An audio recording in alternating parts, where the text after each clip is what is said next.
Nah, oke, jadi ini akan Ibu buat coret-coretan, mungkin agar kalian lebih paham ya kalau Ibu coret secara langsung.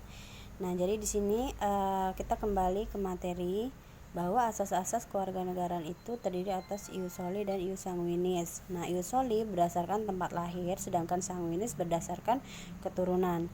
Nah, untuk contohnya ius soli, hal ini terjadi jika kedua negara menganut sistem yang sama, yaitu sama-sama ius soli. Nah, maka status kewarganegaraan anaknya maka otomatis akan mengikuti tempat kelahirannya. Jadi misalnya di sini ada orang tua yang mana status kewarganegaraannya A, contohnya di sini Amerika, berarti orang tuanya warga negara Amerika. Kemudian orang tua tersebut pindah ke negara B. Nah, negara B ini contohnya Belanda misalnya. Nah, kemudian di negara B ini anaknya lahir. Jadi lahir seorang anak di negara B. Nah, maka status kewarganegaraan anak tersebut, status kewarganegaraan anaknya tentu berstatus kewarganegaraan Belanda.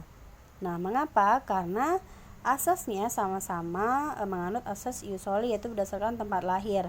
Nah, tempat lahirnya berada di negara Belanda, maka status kewarganegaraan anak tersebut adalah negara Belanda. Nah, kita lanjut kepada yang kedua, asas ius sanguinis.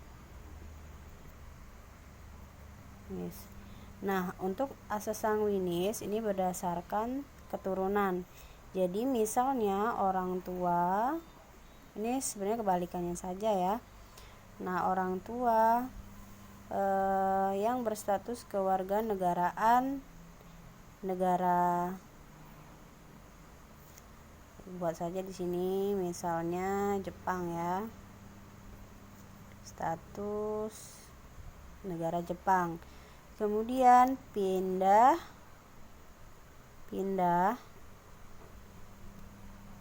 ke negara Malaysia misalnya, kemudian lahir seorang anak di negara Malaysia. Nah, karena sama-sama sanguinis ini berarti berdasarkan keturunan. Nah, sedangkan orang tua ini adalah keturunan negara Jepang, maka anak tersebut berstatus kewarganegaraan Jepang ya, bukan Malaysia. Oke, sampai di sini paham ya? Oke, jadi status kewarganegaraan terdiri atas 3, yaitu apatride, yaitu tidak memiliki status kewarganegaraan, kemudian bipatride memiliki 2 status kewarganegaraan, dan multipatride yaitu lebih dari 2 status kewarganegaraan. Nah, untuk yang pertama contohnya apabila orang tua berkewarganegaraan Indonesia, yang mana Indonesia menganut asas ius soli. Ius soli sendiri berarti artinya adalah berdasarkan tempat lahir. Kemudian orang tua tersebut pindah ke negara Jerman, yang mana Jerman menganut asas ius sanguinis, yaitu berdasarkan keturunan. Nah, kemudian di negara Jerman ini melahirkan seorang anak. Nah, kemudian anak tersebut tidak memiliki status kewarganegaraan.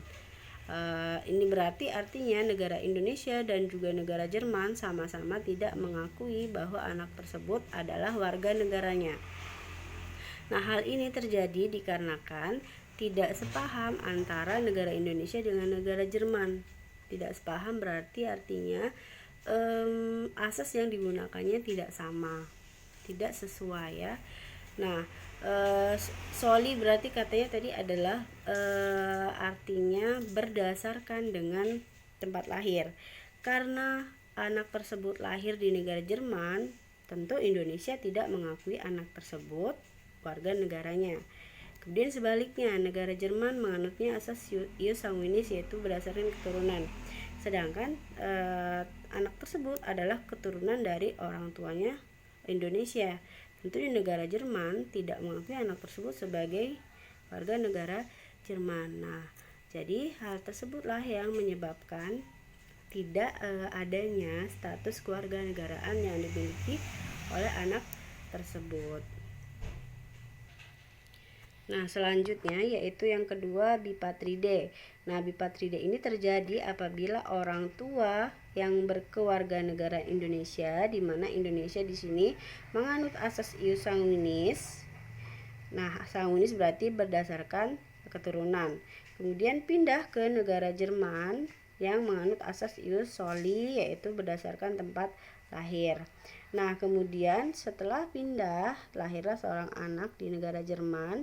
Kemudian anak tersebut memiliki status keluarga negaraan dua atau ganda, yaitu Indonesia dan juga Jerman. Nah, hal ini dikarenakan antara negara Indonesia dan juga negara Jerman memiliki sepaham dalam sistem atau asas menentukan kewarganegaraannya. Nah, mengapa demikian? Karena kita lihat sanguinis ini berdasarkan berdasarkan keturunan. Nah, Indonesia mengakui anak tersebut sebagai warga negaranya karena orang tuanya adalah orang berkewarganegaraan turunan Indonesia. Jadi tentunya Indonesia mengakui anak tersebut sebagai warga negaranya karena yang adalah keturunannya. Kemudian negara Jerman juga mengakui anak tersebut sebagai warga negaranya dikarenakan asasnya adalah ius soli, yaitu berdasarkan tempat dia dilahirkan, sedangkan anak tersebut dilahirkan di negara Jerman. Tentu Jerman mengakui anak tersebut sebagai warga negaranya. Dan yang terakhir yaitu multipatride. Nah, untuk multipatride ini berlaku contohnya seperti tiga negara yang bersangkutan. Misalnya seorang lelaki berkewarganegaraan Indonesia, di mana Indonesia menganut asas ius sanguinis, menikah dengan seorang perempuan yang berkewarganegaraan Jerman yang menganut asas ius sanguinis pula. Kemudian setelah mereka menikah, pindah ke negara Inggris, di mana Inggris menganut asas ius soli. Nah, di negara Inggris tersebutlah lahir seorang anak.